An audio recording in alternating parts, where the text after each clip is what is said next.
नमस्कार भाई साहब। नमस्कार जी। वीडियो में किसान भाइयों को अपना एक परिचय दीजिए। हाँ जी, मेरा नाम विशाल अंजना है, गांव गंदेर से हूँ, प्रतापगढ़ जिला है। डेयरी फार्मिंग में कितना समय हुआ आपको उतरे हुए? 3 से 4 साल हो गए मेरे को। 3 से जो है 4 साल आपको डेयरी फार्मिंग में हो गए। हाँ जी। अच्छा, उससे पहले आप क्या करते थे? स्कूल में रहते थे, स्कूल पढ़ाई करते अच्छा, पढ़ाई कहाँ तक की हो आपने? 12th तक की। 12th तक आपने पढ़ाई हाँ कर जी। रखी। 12th के बाद आप जैसे डेयरी फार्मिंग में आए, हाँ जी। तो मतलब ऐसा क्या था, क्या कारण था कि आप डेयरी फार्मिंग उतरे हो? वो घर के लगे हुए थे पहले से, तो ऐसा लगा कि हम कर सकते हैं, इसलिए शुरू हो गए। और क्या। अच्छा, अभी तो फिलहाल जैसे आपके फार्म में भी टोटल जो है गाय कितनी है फिलहाल आपके पास? 5 गायें हैं अपने पास। 5। मेनली गाय पे काम कर रहे हो आप? मैं सिर्फ गाय पर, तो भैंसों में क्या बुराई, मतलब के ऊपर काम क्यों नहीं कर रहे हो आप? क्योंकि उसमें लंबा टाइम नहीं रहता है पैसों में, इसलिए गाय पर चल रहे हैं। और इतना मिल्क ज़्यादा नहीं होता है। अच्छा, गायों का मिल्क ज्यादा भी होता है ना। जैसे आप अभी डेयरी फार्मिंग कर रहे हो, हाँ जी। तो अभी दूध का उद्देश्य से कर रहे हो या मतलब ब्रीडिंग के पर्पज से? क्या पर्पस आपका है डेयरी फार्मिंग से आप? मेन मैं ब्रीड पे चल रहा हूँ। ब्रीड तैयार करके, मतलब घर की बच्चियाँ तैयार करके उनको अच्छी मिल्किंग में लाना है। अच्छा, लाना है। तो इसके बारे में आप कहीं से जानकारी लेते हो, सीखते हो, या फिर क्या करते हो इस चीज के बारे में? मतलब मैं यूट्यूब पे वीडियो भी देखता हूँ। एक दोस्त है, वो भी मतलब अच्छा, मतलब फार्म चलाता है। अच्छा, तो उनसे वो आप बताता जानकारी है, है? उसके एक्सपायर होता हूँ। अच्छा, आपने डेयरी फार्म कब शुरू किया था ये वाला? लगभग 2022 में स्टार्ट किया था। शुरुआत आपने कितनी गायों से करी थी? 2 गायों से की थी मैंने शुरुआत। 2 गाय से। कौन सी नस्ल में आपने शुरुआत करी थी गायों की? मतलब उस टाइम तो क्रॉस थी, घर वाली थी, तो उसमें क्रॉस रहती थी, जर्सी भी थी, उसमें एचएफ भी थी, जो क्रॉस से ही चला था काम। अच्छा, क्रॉस से ही काम चला क्रॉस था। से काम से। उसके बाद जैसे आपने ब्रीडिंग का ख्याल आया आपके दिमाग में, हाँ जी। तो ब्रीडिंग के ख्याल में कौन सी नस्ल आपके दिमाग में आई कि भाई मेरे को ब्रीडिंग इस नस्ल में करनी है? मेरे को एचएफ गायों का अच्छा लगा। मतलब उसमें क्या, मिल्क प्रोडक्शन अच्छा होता है, हाँ हाँ। इसलिए उसमें मिल्क अच्छा रहता है। उसके हिसाब से मैं एचएफ गाय का। जैसे आपने एचएफ गायों की ब्रीडिंग के बारे में, आप इस चीज को आपने चुना। हाँ जी। आपके फार्म पर आपने 3 या 4 साल में कौन कौन सी नस्ल आपने तैयार करी है? क्या कुछ आपने सीखा है? क्या कुछ आपने आपके फार्म पर, उसका एक उदाहरण दीजिए आप। मैं पंजाब से 2 गाय लाया था, ये दोनों। हाँ हाँ। इनकी ही बच्चियां थी 2, एक तो ये वाली और एक वो वाली साइड में बनती। अच्छा, 2 बच्चियां फार्म में लेकर आए थे, है ना? 2 गाय लाया तो उनके साथ ही बच्चियां आई थी, उनके साथ एक बच्ची वो कोने में खड़ी है और एक ही बच्ची ये खड़ी है बच्ची। ना? इन दोनों को मैंने तैयार किया था। अच्छा, तैयार करने के हिसाब से आप क्या क्या चीजों का ध्यान रखते हो कि बच्चों को तैयार किस प्रकार से किया जाता है? उनमें मेन तो उसका दूध रहता है। 3 महीने तक तो इनको दूध पिलाना रहता है। 3 से 4 महीने अगर दूध अच्छा पिएगी तो वो ग्रोथ अच्छी लेगी उससे। और दूध के बाद 3 महीने के बाद उसको आप फीड में क्या देते हो? फीड में मक्की की खल भी रहती है, मतलब घर का भी, गेहूं का दलिया है, मक्की का दलिया है, वो सब मिलता है उनको। और जैसे आप बच्चियां तैयार कर रहे हो फार्म पर, हाँ जी। मतलब डॉक्टर से सीमन लगवाते हो या फिर जो है बुल से क्रॉस करवाते हो? किस टाइप से आप बच्चियां क्रॉस करवाते नहीं, मैं अगर ब्रीड पे चल रहा हूँ ना, इसलिए मैं सीमन ही यूज करता हूँ। हेमर बुल का, मतलब जो अच्छे अच्छे जो सीमन होते हैं, हेमर बुल है, हो? हाँ, मतलब अच्छे अच्छे वाले जो भी होते हैं वो सब यूज करता हूँ। तो उनके बारे में भी आप कहीं मतलब डॉक्टर से रिफर करते हो वो चीज, या फिर कैसे क्या करते हो आप उसको? नहीं, वो डॉक्टर से रिफर करता हूँ। तो जैसे आपके सामने ये बच्ची खड़ी है, आपने बताइए इसके बारे में ना, इसकी माँ इसके पास में खड़ी हाँ है। जी, ये रहेगी। तो अभी ये फर्स्ट इलेक्ट्रिशियन इसका आपके फार्म पर अभी होगा? हाँ, अभी ये चल रहा है। अभी फर्स्ट इलेक्ट्रिशियन अभी ये चल रहा है। पहला जो है डिलीवरी आपके फार्म पर इसकी होगी? हो चुकी है, इसका 3 महीने हो गए, अभी इसकी डिलीवरी हो चुकी है। और क्या दूध अभी आपके फार्म पर भी इसका है? इसकी ये अभी फर्स्ट इलेक्ट्रिशियन चल रहा है। 3 से 4 महीने हो गए इसको ब्याए हुए। हाँ, ये अभी 8 से 10 लीटर एक टाइम का कर रही है। तो आपने जैसे सीमन लगवाया था इसको आपने, तो डॉक्टर ने क्या बताया था कि कितना दूध देगी उस सीमन के हिसाब से? नहीं, ये अपने यहाँ का सीमन नहीं है। इसके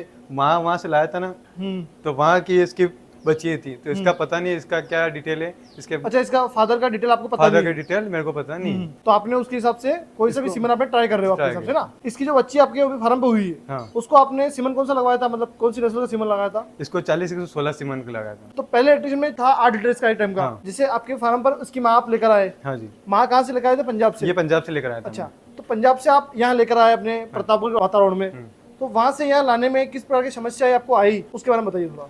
जैसे ही वहाँ से लाया तो इसके यहाँ पर क्लाइमेट पूरा सूट होता नहीं है। तो इसको 15-20 दिन तक मेरे को लगी मेहनत, उसके बाद ये जाके कवर हुई पूरी तरह से। अच्छा, तो किस किस प्रकार की आपको समस्या आती है वो बताइए, किस समय हुआ? मतलब इसका वहाँ से जैसे ही यहाँ पर आई थी तो इसको बुखार बहुत तेज बढ़ गया था। अच्छा। 160 डिग्री तक भी चला गया था। मतलब इसकी कंडीशन काफी खराब हो गई थी। काफी ज्यादा खराब हो गई थी ना? काफी खराब हो गई थी, लेकिन फिर भी धीरे धीरे ट्रीटमेंट ने हुआ तो अच्छी खासी कवर हो गई फिर। अच्छा, मेनली बुखार ही आता है, उसके अलावा भी और कुछ चीजें होती है इनको? इसको बुखार भी आता है, थनेलान, इसकी काफी समस्या रहती है फार्म पे। तो वैसे पंजाब से आप पशु कहाँ से खरीदते हो आप?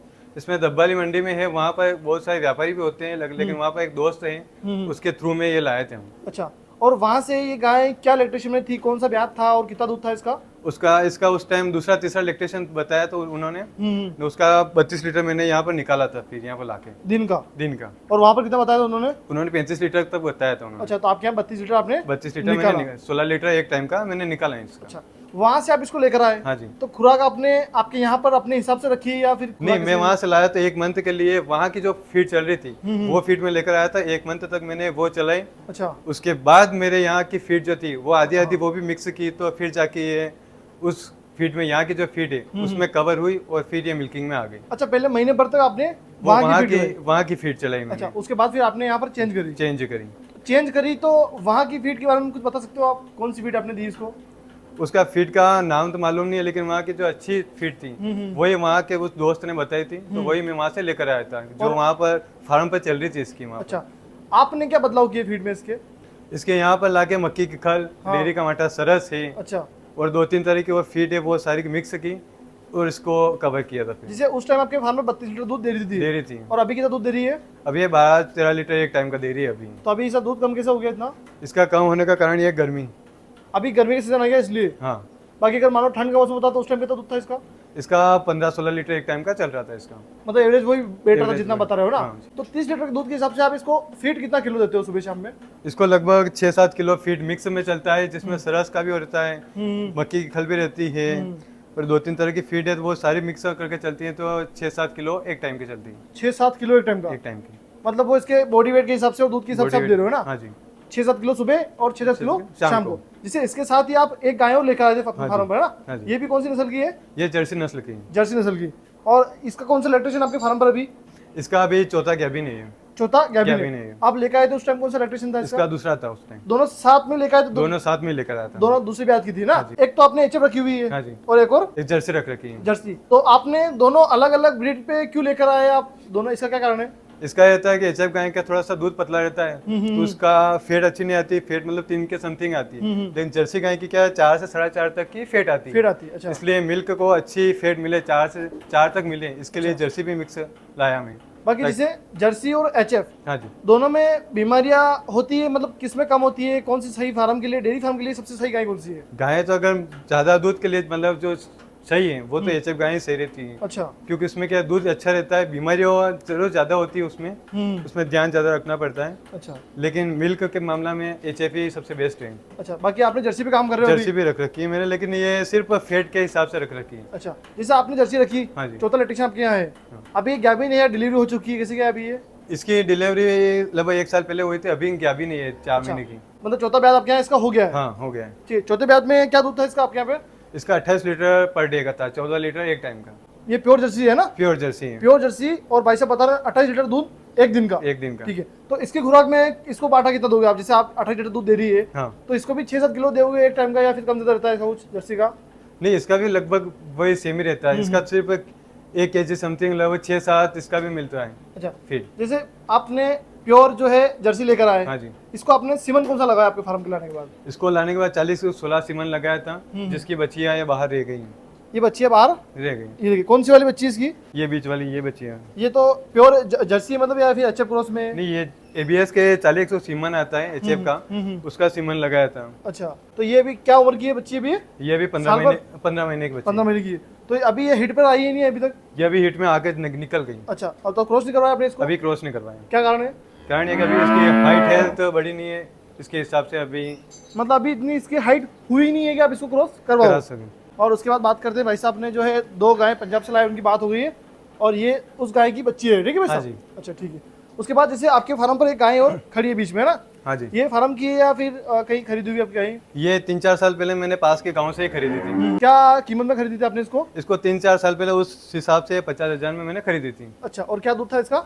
इसका उस टाइम वहाँ पर तो 8 लीटर था। मैंने इसको यहाँ पर लाके मेहनत करके इसके नीचे मेटी वेटी लगा कर पंखा वंखा लगा कर मेहनत करके इसको 16 लीटर एक टाइम का मैंने निकाला इसका। अच्छा। 8 वहां से आपने खरीदी थी? हाँ जी। और मतलब 16 लीटर आपके यहाँ फार्म पर फिर कर दिया कर आपने एक दिया। टाइम का? हाँ जी। तो अभी ये गैबिन है या दूध दे रही है अभी ये? अभी ये दूध दे रही है, अभी गैबिन नहीं है। गैबिन नहीं है। तो लास्ट ब्याज कब था इसका? इसका जो 3-4 साल पहले लगाया था उसी टाइम बयानी थी, उसके बाद नहीं बयानी। जब आप फार्म पर लाए थे तभी इसका ब्याज हुआ था, उसके बाद से अभी तक ये टिकी नहीं है? अभी तक टिकी नहीं है। अच्छा। तो मतलब आपके हिसाब से क्या कारण होगा इसका, ये टिक क्यों नहीं रही अभी तक ये? इसके अंदर बच्चादानी में हॉर्न डिस्टर्ब हो रहे हैं, उसके कारण ये रुक नहीं रही है बार बार, और अच्छा, बार बार हार्मोन- 3 से 4 महीने में अबॉर्शन हो रहा है इसके। अच्छा, हार्मोन डिस्टर्ब हो रही है और ये टिक नहीं रही है ना? और दूध अभी रेगुलर दे रही है 8 लीटर, है ना एक टाइम का?